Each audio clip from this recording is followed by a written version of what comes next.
नमस्कार, मैं रूपा रजक सदीनामा की ओर से आ गई हूँ लेकर दिनांक 9 जून 2023 का संपादकीय लेकर, जिसका शीर्षक है अपराजित बप्पा रावल, जिसे लिखा है हमारे अतिथि संपादक विवेक भटनागर। लेखक इतिहास के शोधार्थी हैं।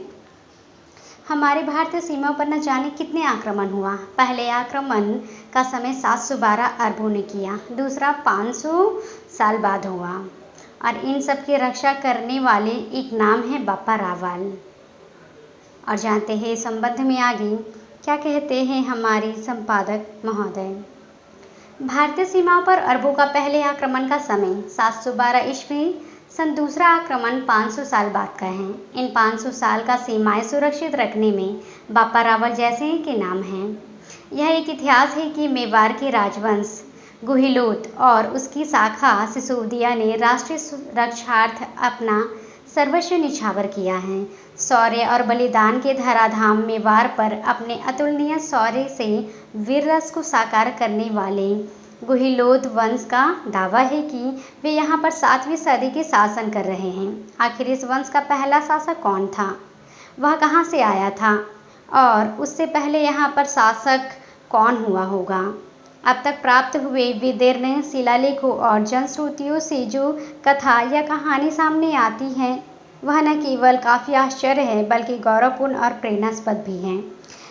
यह तो सभी जानते हैं कि वीर प्रसूता मेवाड़ की धराशक्ति, भक्ति और त्याग का अनूठा संगम है। लोक कथाओं में अत्यंत प्रसिद्ध बप्पा के शौर्य, राणा प्रताप के पराक्रम और ढाई पन्ना के बलिदान की साक्षी यह धरती देश में नई ऊर्जा का संचार करती है। मेवाड़ राजवंश के सबसे प्रतापी शासक कुंभकर्ण उर्फ राणा कुंभा, जिनकी शासनकाल सन 1433 से लेकर 1468 तक रहा है, के समय से यहाँ का इतिहास क्रम व्यवस्थित हो जाता है। लेकिन उससे पहले का इतिहास अभिलेखों और जनश्रुतियों पर आधारित है।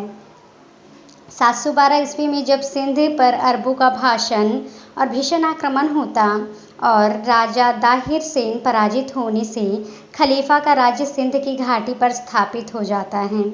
ऐसे में तब अरब की आंधी का सीधा सामना भीनमाल और मंडोर के गुज्जर प्रतिहारों और मेवाड़ के मौर्य व गुहिलोतों से होता है।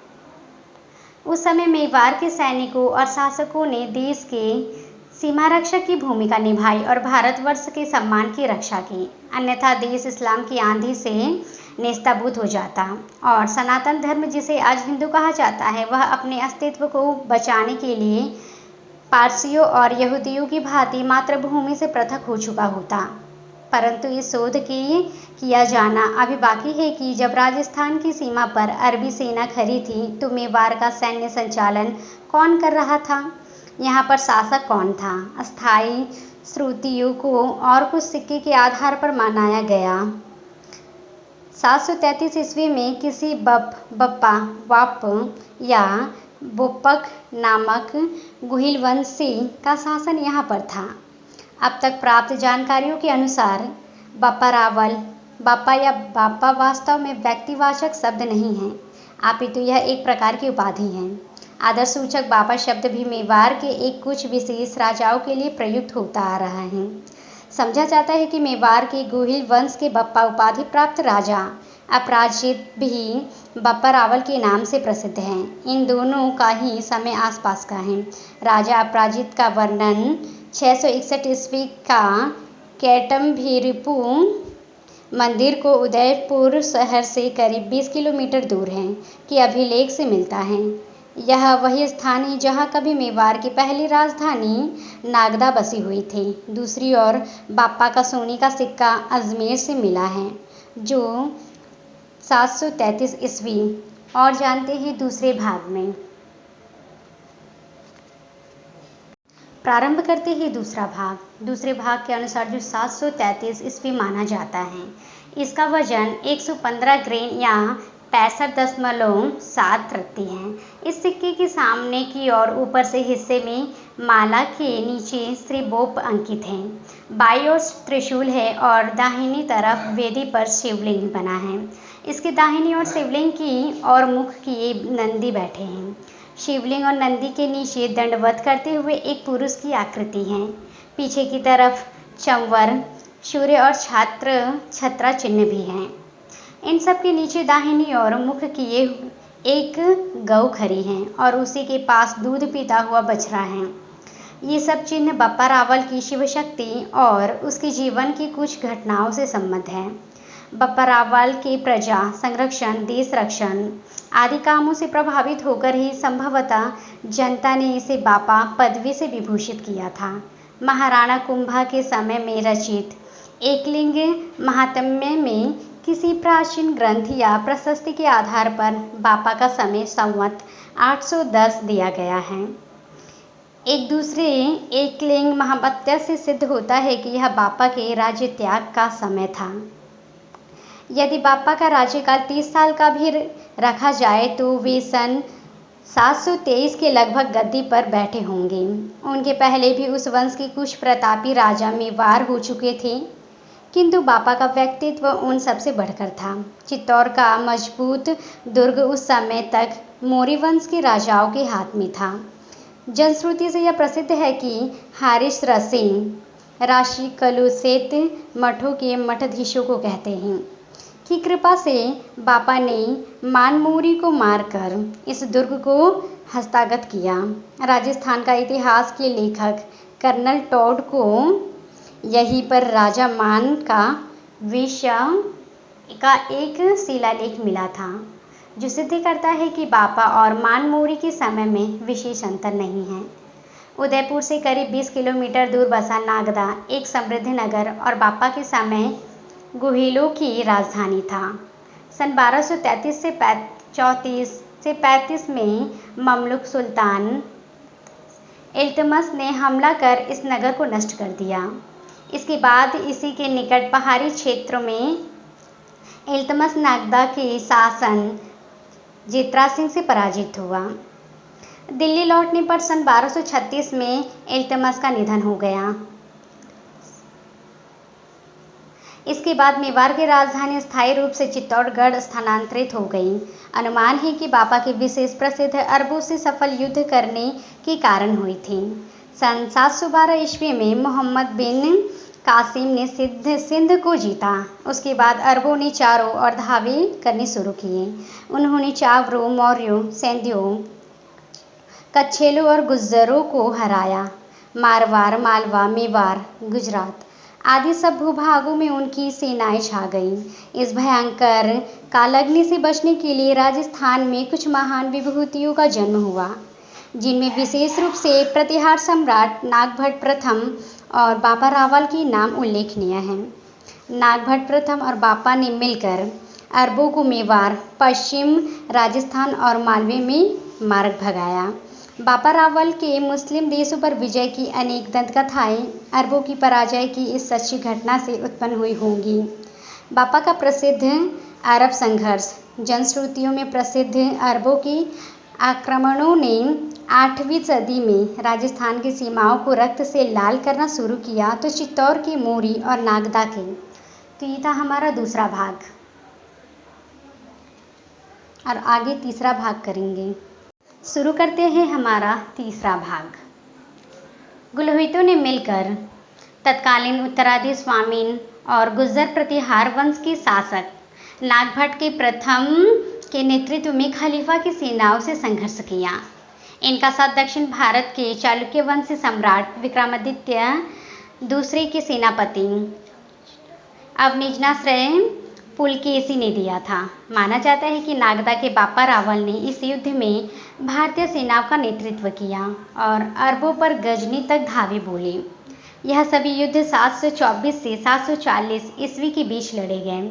इसके बाद तत्कालीन ब्राह्मणवाद को केंद्र बनाकर भारतीय शासकों ने एक शासन व्यवस्था भी बनाई। इससे यहाँ पर तलवार के बल पर इस्लाम कबूल चुके क्षेत्रियों को पुनः हिंदू बनाकर मुस्लिम राजवंश का गठन किया गया। इनके वंशज आज भी पाकिस्तान के सिंध प्रांत में नजर आते हैं।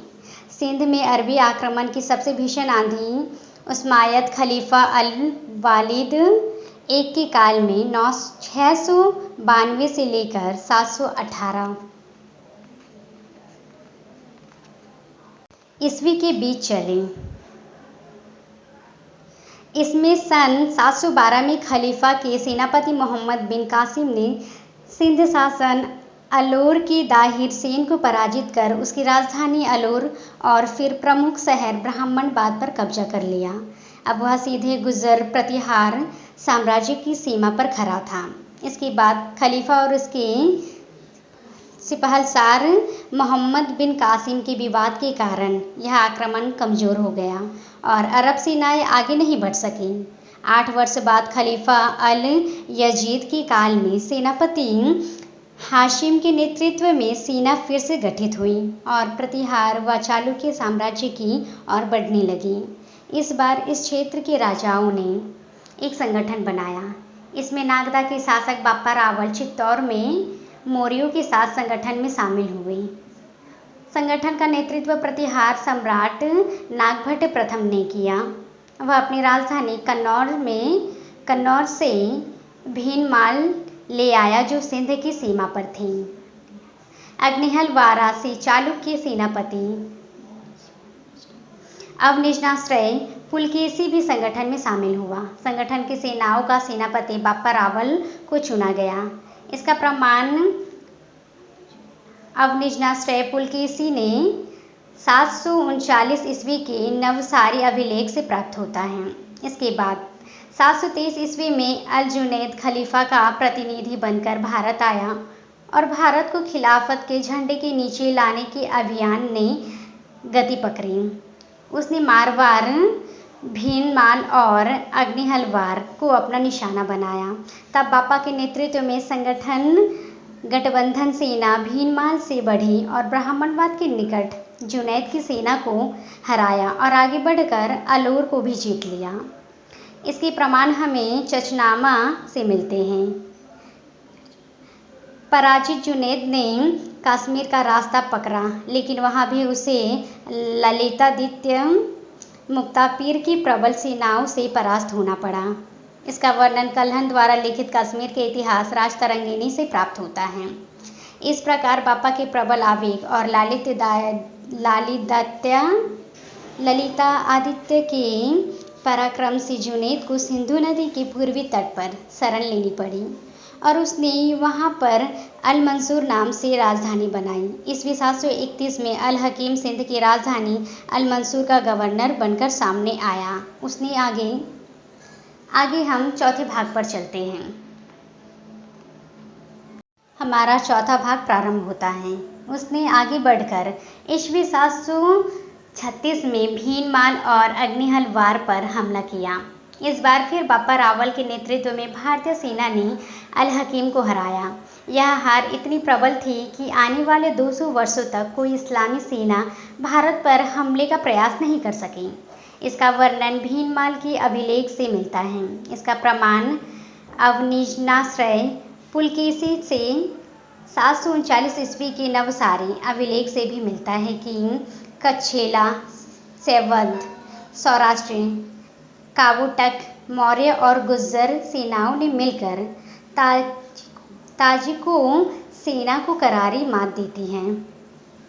चूँकि मौर्य उस काल में मेवाड़ को स्थापित शासन है समझा जाता है कि इसलिए नागदा की सेनाएं सभी संभवतः उनके नेतृत्व भी आई हो और बापा रावल उनके सेनापति हो। दूसरी ओर नंदीपुरी के गुज्जर शासक जयभट्ट 4 के 736 ईस्वी के अभिलेख में लिखा गया है कि वह वल्लभी के राजा के साथ अपनी सेना लेकर ताजिकों से युद्ध करने गया।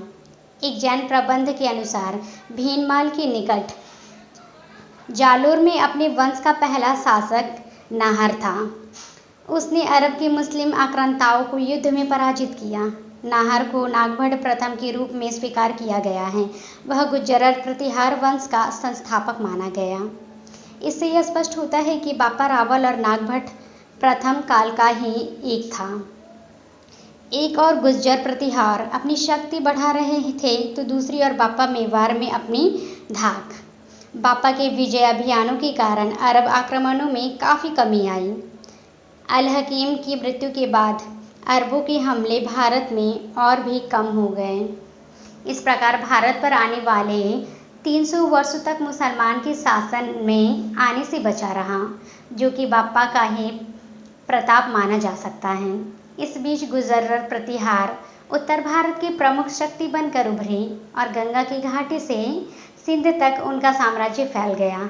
युद्ध में सहयोग चलते नागदा का शासन संभवतः स्वतंत्र रूप से बाप्पा के पास रहा होगा। गुजरात में राष्ट्रकूट अपने संस्थापक दंती दुर्ग के नेतृत्व में चालुक्यों को कमजोर करने में सफल रहे और दक्षिण की प्रबल शक्ति बनकर उभरे। लेकिन बाप्पा के अभिलेख, सिक्के, साहित्य नहीं मिलते। मेवाड़ में उसके शासन के स्पष्ट प्रमाण नहीं मिल पाते हैं।